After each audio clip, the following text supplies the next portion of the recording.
Hey guys, today I'm going to introduce you to Unit 2 and we're also going to talk about how to calculate volume. To set up your notes for this, you're going to set up Cornell Notes on a loose leaf sheet of paper and write any of the information that you see in green. Now you can write anything else that you want to if there was something you wanted to make note of, but when I check homework, it will be at least the information in green. And after you're done, you need to fill in your cues in your summary. So you guys can go ahead and pause the video and set that up, and when you're ready, you can just play. Alright, in Unit 2, we're going to talk about physical and chemical properties of matter.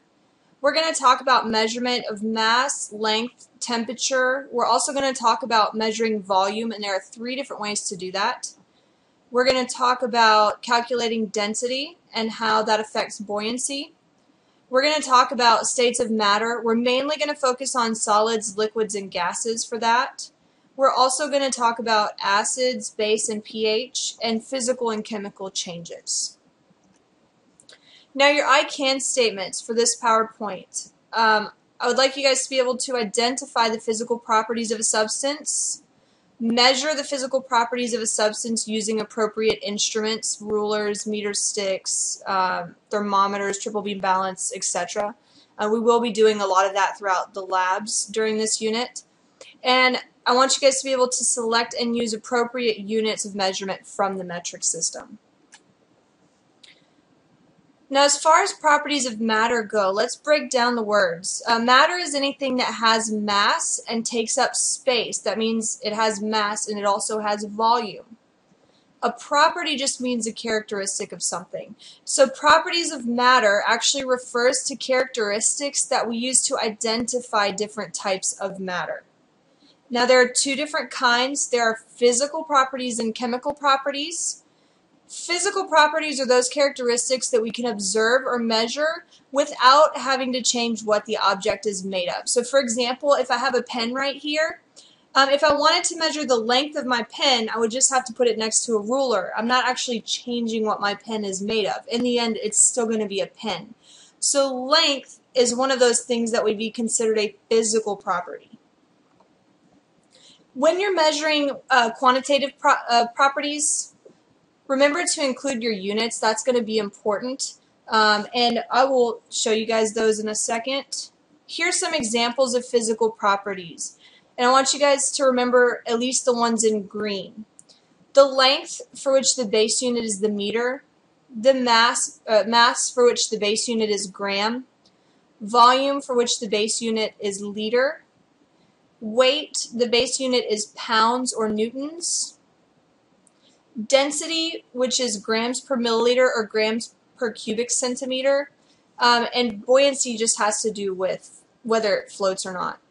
The state of matter, which refers to solid, liquid, gas, or plasma. If you're measuring size, shape, color, hardness, or texture, again, you're not changing what that object is made up of. So those are physical properties. Malleability. And that has to do with being able to hammer an object out into sheets. While you're changing the form of it, you're not actually changing what it's made of. So malleability is a physical property. Same thing with ductility.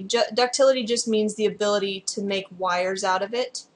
And conductivity is you're just running electricity through something. You're not actually changing what it's made of. Chemical properties, however, when you measure chemical properties, you actually are changing the composition of the object. That just means what it's made up of when you observe the property. And now, chemical properties, skipping ahead for just a second, flammability and combustibility, which means how easily it lights on fire. Reactivity is how it reacts with other chemicals and other substances. And then pH, which has to do with whether it's an acid or a base. So we're going to use flammability for our example. If I had a piece of paper and I wanted to know how flammable it was or how easily it catches on fire, I would have to set the paper on fire. So when I do that, I'm changing the paper from paper into ash, which is I'm changing it into carbon basically. So I am changing what it's made up of. So that makes flammability a chemical property. Okay, if you guys haven't had time to write that down, you can pause the video and write this down right now, but I do want you to write down these 3 chemical properties.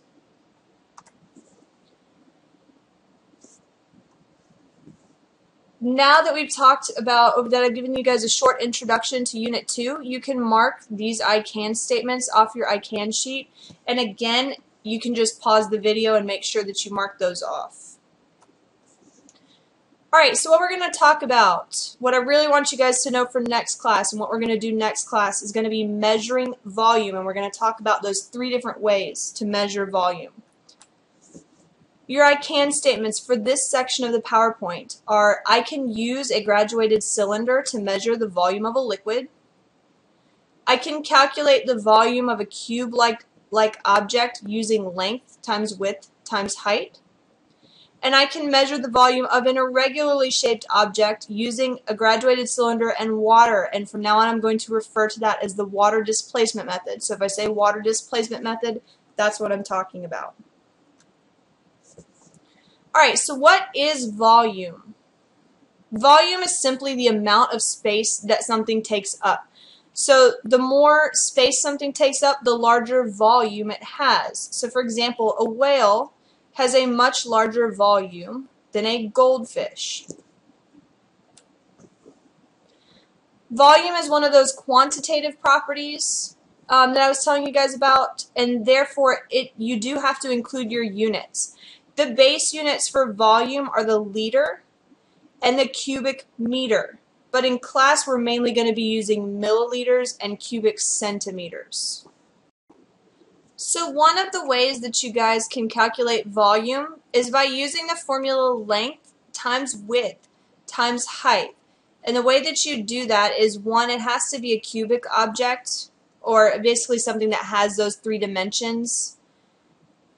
And your length usually runs along the front, your width on the side, and your height up and down.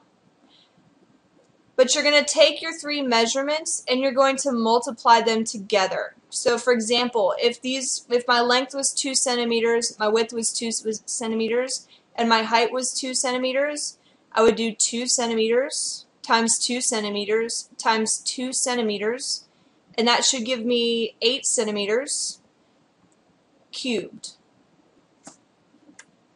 So I want you guys to go ahead and pause the video, and I want you to calculate the volume of this box if it had a length of 3 centimeters, a width of 2 centimeters, and a height of 5 centimeters. Okay, and remember that your volume for this is going to be in centimeters cubed. Okay, so go ahead and pause the video and calculate that.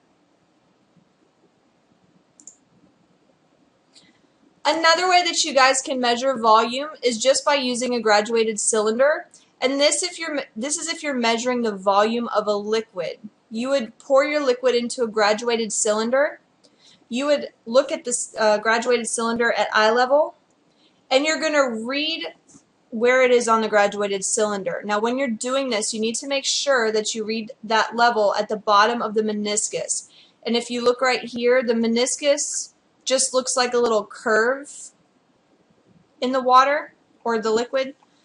So you're going to read it from the bottom. Okay, you're going to read wherever it falls right here, that's going to be your measurement. Okay, so here's an example. I want you guys again to pause the video and practice here.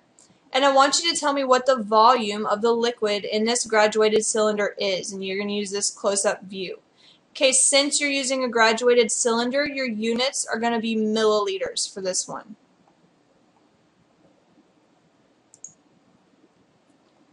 Alright, the third way that we can measure volume is using the water displacement method.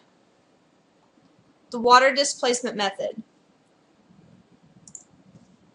Here are the steps of the water displacement method. Again, remember you need to write down anything that's in green. So if I'm going too fast, just pause the video and write it down. 1, you're going to fill a graduated cylinder with water, and you're going to take that measurement. That's considered your initial volume. Initial just means beginning. After you take your initial volume, you can then place your object in the graduated cylinder, and you have to make sure that it's fully submerged in the water. It means it's all the way under the water so that you can get the right reading. After you have dropped your object in your graduated cylinder, you can take your second measurement of the water, and that's considered your final volume. Then you're going to use the following formula to get the volume of your object. You take that final volume that you read, which was the second reading. You're going to subtract the initial volume, which was the first reading you took, and that should give you the volume of the object. Or another way that you can think of the water displacement method is you're going to put your object in the water and you're going to look at how much the water rose. And however much the water rose is going to be the volume of your object. So I want you guys to practice that method with this picture. Okay, so I have a little dinosaur right here, and this is going to be your initial volume. Okay, then after you drop the little guy in, you're going to look at this. This is going to be your final volume. Remember, you're going to subtract them, and you're going to give me the volume of your dinosaur right here. Again, you're using a graduated cylinder, so your units are going to be milliliters. Okay, when you're done with that, you can visit your I Can sheet and you can check the following statements off your I Can sheet. You should be able to use a graduated cylinder to measure the volume of a liquid. You should be able to calculate the volume of a cube or a cube-like object using length times width times height. And you should also be able to tell me how you can measure the volume of an irregularly shaped object using the water displacement method. And that is it, guys. I will see you next class.